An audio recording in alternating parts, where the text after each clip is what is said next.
you doing today? Good. Good morning. Good morning. Look, I'm here for this show.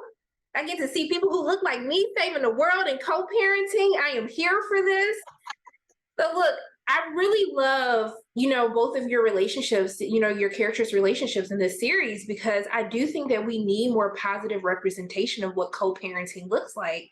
And so I wanted to talk to the both of you and just kind of get your thoughts on what it feels like to just share these positive images and kind of change those conversations of what co-parenting looks like.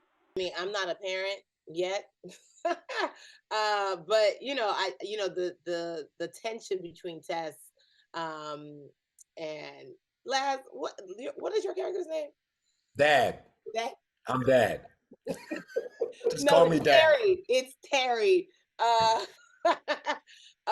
think the tension between them, it's because it's kind of like they do love each other. There's love there, but sometimes when a woman is fed up, sometimes a woman is fed up, but they have to do things for the children. And I think that's what is so beautiful about this. The heart of this is trying to make it work for the kids. And Lisa is that teenage daughter or preteen. I think she's not even a teenager. She's a preteen who is working both of our last nerves and doesn't believe that this is going to work. She doesn't believe her dad is ever going to come through. And then Sean is just that kid that wants to believe in the best for his family. And so I think once you see someone so beautiful and so sacred, you wanna make it work for the family. I mean, for me, it was important to show a Black father that, in spite of his job, is trying to be present for his family, and that wants to reconnect with his woman. Sometimes as men, we can get so caught up in providing that we forget that what our family's needs are and what we may think their needs are might not align. What our kids want is us, our presence, and so I think this show did a really great job at showing both those needs and how both parties think, and ultimately how to bring them together. And Tess kind of points that out to Terry. Because she a Black mom at the end of the day. She ain't having it. And that's like that on that. Okay, Laz, you need to say that a little bit louder, because people, they need to understand the difference between providing and being present. Okay, Absolutely. My spirit. Okay. But I mean, one of the things, I'm happy that you brought that up, because Terry's struggling on how to balance family and balance career at the same time. And whether you have kids or not, I think that's something that we all struggle with, is how to balance all these different compartments in our lives. And I wanted to know, for the both of you, like, how do you make sure that you're just balancing it all in a healthy way? What's some of that advice that you had to seek from others, or that you've given yourself over the time? Therapy and lots more. No, I mean, I think for me, I definitely went through a season of separating my work from my worth, and realizing, and it was hard as a Nigerian American immigrant. It's like our work is our worth. Like, it's like, that's how your parents introduce you. My daughter, the doctor. You're like, oh snap. Like, so your identity is so connected to what you do. And I went through a season of being like, what does enoughness look like for me, separate from what I do? And it's been free, and it's been a beautiful adventure of just like doing less and actually gaining more, because you have more time, you have more freedom, you have more joy, you have more connectivity. And I think COVID really helped with that, because we saw like a lot of people's jobs going away. So it's like your job can't be your everything, because they can take it away from you, but your freedom, nobody can take that away from you, at least not no more. To piggyback on what Yvonne said, it's crazy, because I grew up in Washington, D.C. with not very much, especially in the area of finances. Our family was a blue collar family that, immigrated from Cuba to the States, and just, did what they could, pulled their money together to send me to school. And so I always had the mentality growing up that I had to make it. I had no choice but to make it, and making it meant becoming financially set so that I could create, or the beginning of generational wealth, and pass it down to the next generation. And what I discovered was that the more I made, the more I felt like I needed to work because I didn't want to lose what I've gotten so far. And that robs you. It robs you of happiness. It robs you of moments with friends and family. You wake up one day and you look at your parents, and they're old people now. They're older people, and you're like, man, I've spent so many years focused on working that I didn't take that trip that I wanted to take with my mom to this place or that place, XYZ. So for me, balance and happiness has been enjoying the now, enjoying the moment, not worried about the next job after this one ends or the one after that. That's that's the only way. Y'all better preach today. Y'all, okay, separating that worth from work. Like, y'all gave some good gems today. I really thank you for pouring into me. I appreciate you both so much for just taking time out of your day to speak with me. And I'm just sending love and light both your ways. I hope you have a great day. Thank you. Have a great day. Thank you so much. What are you doing today? Good. Look, y'all out here saving the galaxy. Y'all supposed to be doing great, okay? I'm just saying. Look, I mean, but how is it you guys are you're superheroes? You're out here saving the world, just mind your business, trying to get on your daddy nerves. How was it actually hearing your voice on screen? Priah, I know you're used to this already, but how is it actually seeing your characters appear and hearing that you're the voice behind them? What's the experience been like? I know when, because I know when I saw Lisa on the screen I saw it come together. Because when you're doing voiceover, I know for me it was just kind of like a black screen, your script, and then people on Zoom and the people in the other room telling you when to go, when to stop, kind of telling you your cues on when to come in. So that was a little bit different for me because I kind of had to make up the vision in my head a little bit. But once I saw the sketch of the animation and how cute they was, I was like, oh my God, this is so adorable. I enjoyed it. And the story is so powerful and so complex and so many and so inclusive as well. So I was like, this is really gonna be good. This is gonna be great. I definitely, when I first did it, I was new to voiceovers. I had done a couple of voiceover shows, but as soon as the first session I ever had with this character, I just felt like this voiceover was gonna be different. And when I first saw Sean in the animation, it was really just so eye-opening, to be honest. And out of all my voiceover shows I've done, I think that this is definitely the best one. But I mean, also too, I love that your characters they're helping kids and really some of these adults too learn how to deal with their emotions. And I really wanted to know what was it that you really wanted to bring to this character, especially as we're kind of dealing with two young kids who are dealing with a new family situation between their parents. The emotions are definitely heightened, especially for Lisa, because she probably feels like there might be a lot of weight on her shoulders because she is the older sibling and she loves her brother Sean. She's always gonna look out for him no matter what. But her and her dad, they kind of have a complex relationship. I wouldn't call it rocky, but it's a little up and down because she's just trying to find herself and learn herself, and because her emotions are heightened because of the whole co-parenting thing and it's a new adjustment, it's probably hard for her to only build that relationship with her dad as much as she could. So it's kind of strained a little bit, but I think once she finds out what her dad does and she spends more bonding time, Lisa is kind of like a hustler. She likes being a hustler.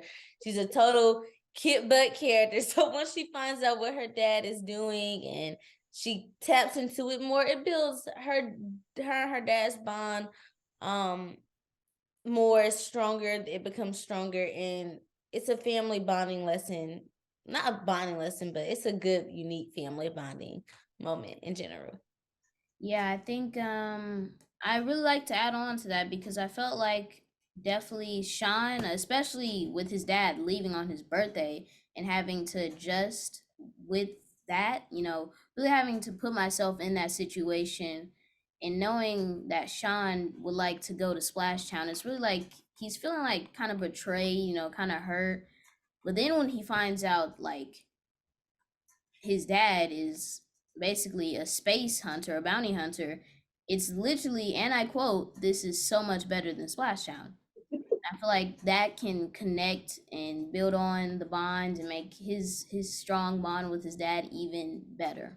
What is it, because I really love your characters and I want to know, playing a character, you kind of like assume their characteristics and who they are. Like, what's one thing from your characters that you kind of want to incorporate, like, to be more like this, like in real life? What was that from your characters that you kind of wanted to stay with you after this project? Ooh, Lisa is very, Lisa's very direct and open-minded. She's kind of like, you know what, we gotta get this done. I don't care how you feel. This is, like she's, I'm trying to, because her character is so complex. Like she's a hustler. So I would probably say that hustling spirit about her. Okay. Because I got bills. I'm trying to be a hustler like her. Right. That's what I'm saying. So kind of like that hustling direct. Nah, we got to get this done. It's either my way. Listen, this is what I'm going to tell you. That way, I'll probably kind of want to incorporate her. That's what I would want to take from her. Well, I think the one thing that I love about Sean and I want to just keep from him was his amazing, happy, enthusiast, like let's do it spirit. Because every time I shot a session, it was really such a fun experience with Sean, and just how he's always with the lines, how I can bring them to life with like just him being so happy all the time, even in bad situations, he always can make something out of it, and that's what I really love about him. Well, look, we're going to be happy. We're going to be hustling and getting them extra bags. We're going to put it on. But I just want to thank the both of you for speaking with me today. And I'm just sitting and loving like both your ways. I hope you have a great day. Thank you. Thank you. You too. Bye. How are both of you doing today? Doing great. Good. How you doing, Sharonda? Love your background. Look, I got to stay in the theme, okay? I'm going to be in. I just have to tell you guys that I watched this with my guy kids just to see how they like, I got to get the kids' perspective. Yeah. And there was a scene where my friend, he got so stressed out that he had to cover his face. Oh. And then there in between his eyes, and he put his hands on his head. I was like, baby, are you okay? It's resonating with the kids, all right? That's awesome. That's awesome. Which episode number was that? Do you remember? Was it early? I think I know. I want to say it's episode 3 when they're in the bathroom. Is that episode 3 when they're in the bathroom? 2. It's 2. Where they're fighting? 2. Yeah. Yeah, when they're like, he was stressed out. I've never seen him. Like, clearly you're into this because he's invested. Yeah. He was stressed like he worked a full-time job. So I was just confused. But one of the things that I truly adore about this is that it's actually showcasing just co-parenting, but also too that parents having that feeling that they're not doing enough. And I wanted to speak to the both of you about the importance of making sure that you're including that in a series like this. It was actually one of the reasons that we put this together. When Pat and I got together and talked about ideas, one of the things that was important for me was, I felt at the time I was working really hard in animation, really, really hard, not seeing my family that much. And it's like, oh, I want to show them, how can I show them I care? And I'm, so that evolved out of, that idea of just, I'm like, I know I'm not the only parent struggling with this. So we want to see that. Like, hey man, we should that could be the dad's conflict. Like that's a very real conflict, And I know, yeah, like for my dad, it was like, his big thing was like, can you just show a dad who's trying, please? Like, just not have him just be like Homer Simpson idiot. Like, please just show one guy trying to do the right thing, even if he kind of screws up. So that was where I was coming from. I was here for it. I was like, yes, realistic parents, because I feel like we all go through those moments with our parents or watching those who have kids struggle with that. So I appreciate you. I mean, but for the both of you, how do you make sure that you're finding time to find balance? What's some of that advice that you've had to take or that you've had to live by in order to make sure that you're balancing family, work, with your life. Well, for me, you know, I'm very pragmatic about it. There's one side where it's just like, oh, you just need to make time because like this is, for us, time passes differently for little kids. Like when you're little kids, like that seems like a lifetime, and the time you don't get with your parents could seem like really big. But also on top of that, it's like, the family stuff, you got to take the time in order to do all the stuff outside because that's where we get our inspiration from as artists. You know what I mean? And that's like living life is what fuels us, like it fuels our imagination. So, growing up, my dad literally just brought us to work with him. Like he was just like, you guys, we don't have money for babysitter. You guys would come with me. And that was that. But me and my sister loved it. And we were just like, got to work with him shooting these local TV commercials. That was what he was doing out of his work van. And so I was like, that's a good strategy. Just bring him with you. Living, my mama had me working. I was like, we were working, but it was fun work. It wasn't fun for me, but I'm gonna live through you. I'm gonna live through your experience. But I mean, what's the biggest hope that you hope the audience gets from it? Because you have children watching this, you have parents watching this, people like me with other people's kids that I take care of. So what's that hope that you have when people finish My Dad the Bounty Hunter? For me, I really want people to be able to go on this ride with this Black family on this crazy ride through space and be able to see, I want Black families to be able to identify feel themselves seen on the big screen. And I want other families to be able to oh, I can relate with these characters, Sean is so cute, Lisa is like my sister, that relationship between dad and Lisa, it's like me and my dad, so I just want people to have that relatability so we can also, there's not that much of difference between us, you're not that crazy. Yeah, I think that, I mean, it's, the people who worked on this show come from all different backgrounds, all over the world. Everybody was drawing from their childhoods. And it was funny how many things everybody had in common. Yep. Like, no matter where you were from, it was like, oh, yep, I remember that moment. Oh, yep, we had an argument like that. And for me, I hope that kids see their parents as like three-dimensional people.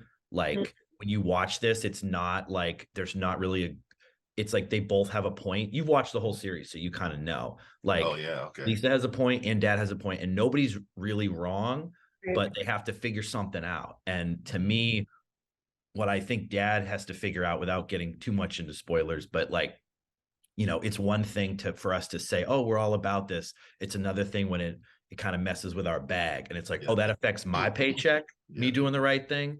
And to me, I think that's a concept that kids understand a lot. And I think a lot of adults are kind of still grappling with that kind of being about what you say you're about.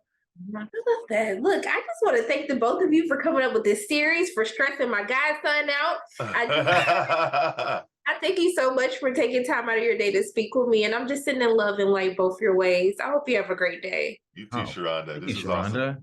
Thank you. Amazing to hear. All right. Bye. Thank you, Sharonda.